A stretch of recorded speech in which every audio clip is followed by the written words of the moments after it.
Hi guys, welcome to my channel where we talk about everything from tech to films and all the fun stuff in between. This video is sponsored by Dr.Fone by Wondershare, the software that allows you to fix serious iOS issues at home.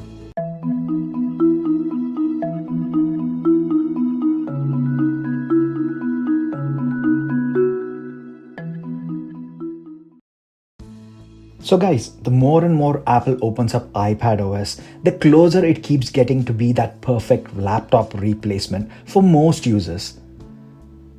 However, there are some jarring omissions from the iPadOS, and some of these have been requested by users for a long time. In this video, let's look at everything that is missing from iPadOS and hope that Apple does include this in the future updates of iOS and iPadOS. First and foremost, it has to be user accounts. Okay, what's up with this, Apple? Think everyone requested this feature forever. And now with the processors getting so advanced and being able to support full desktop class applications, I think it's high time that we get this super useful user accounts functionality.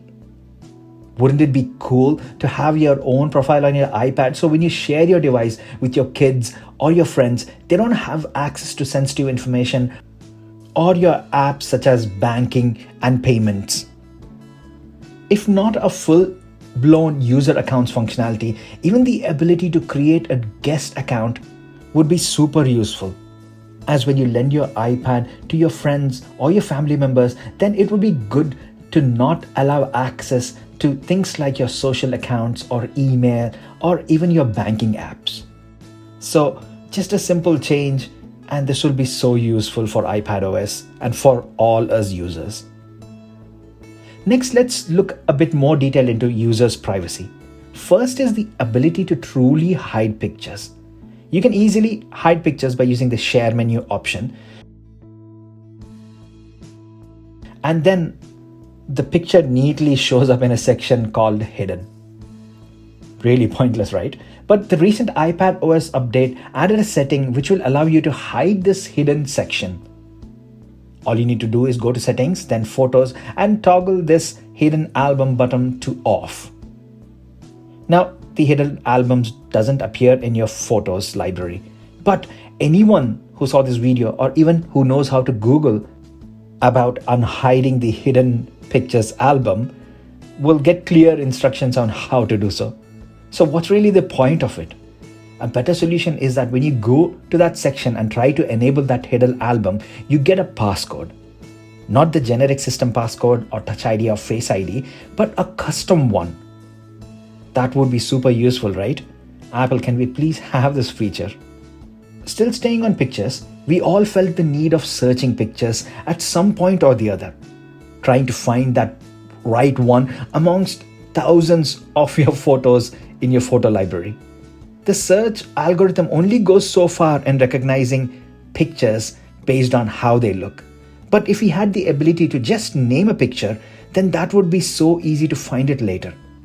iPadOS already allows you to rename files and pictures via its Files app.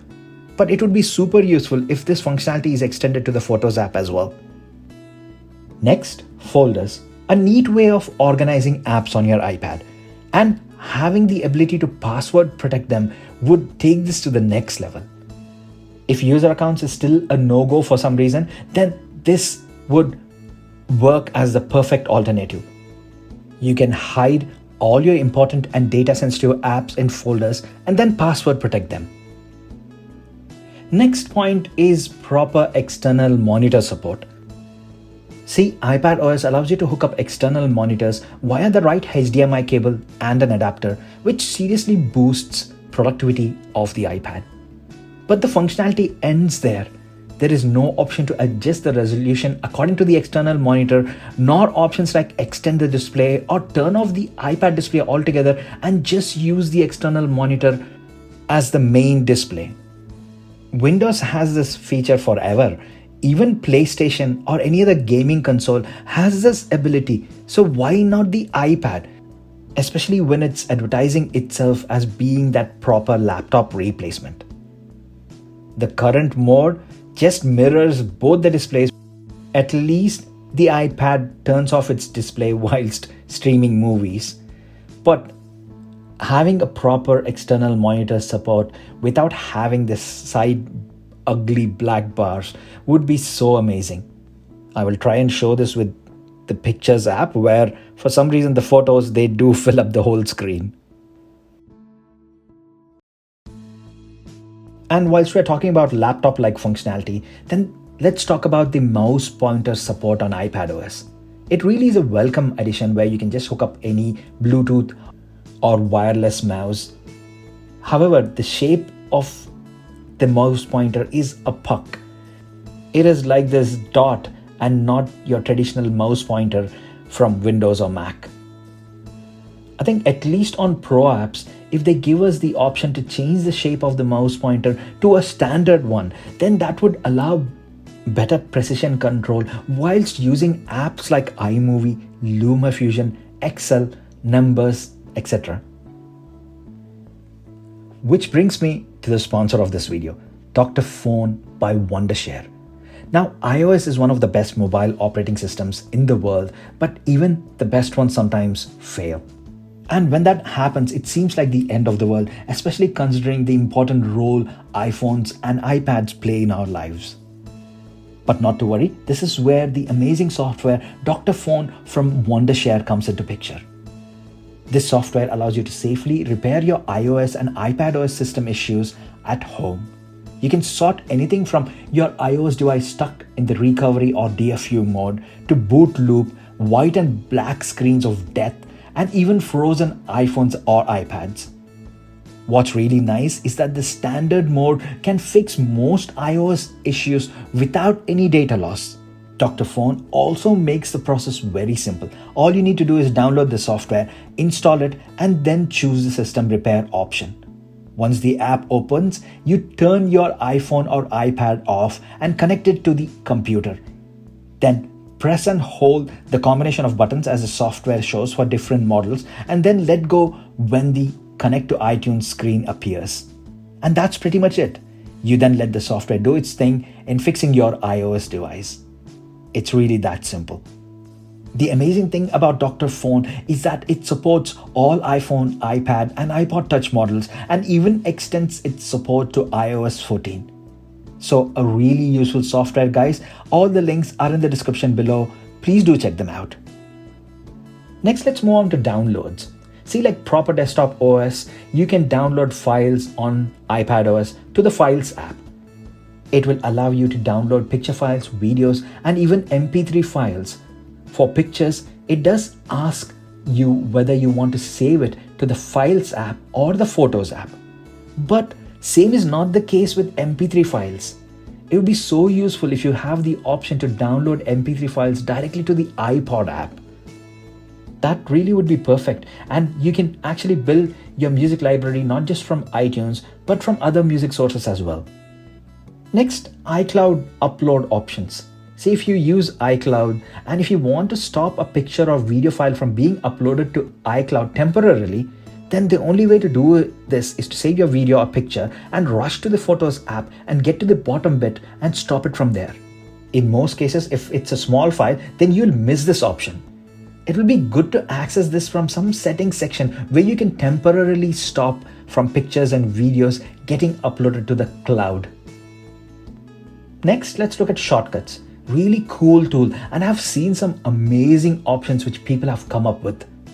Yet, in some cases, it just lacks that basic options which you generally expect it to be there for something which is so complex.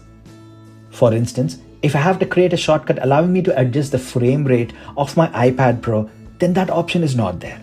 Or say I want to alter the double tap option of my Apple Pencil, or even create a shortcut to open a URL in a private browser mode. All these simple things which can be done via the app or via the settings are not available through shortcuts. It would be good to see every option included in the shortcuts, especially when it is so advanced and you can do some amazing things with it. And then the final point for this video is a dedicated calculator app. come on, Apple. I know Steve Jobs didn't like the initial designs of the app on bigger screens, but you're saying that all these years and you haven't liked a single design for the app. I mean, come on, you really have teams of exceptional designers, which shows everywhere from your website to your products.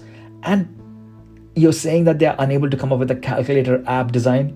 You know what? Give me a chance. I will try my best to do it.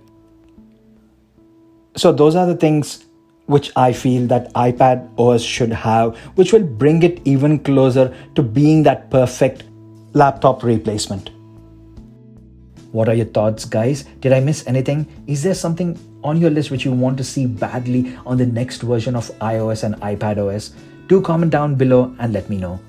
And do hit that like button if you like my video, and please guys, whilst you're there, just hit that subscribe button so you can support my channel and I can continue making these videos. And as always, thanks a lot for staying with me until the end. I will see you in my next video. Bye for now.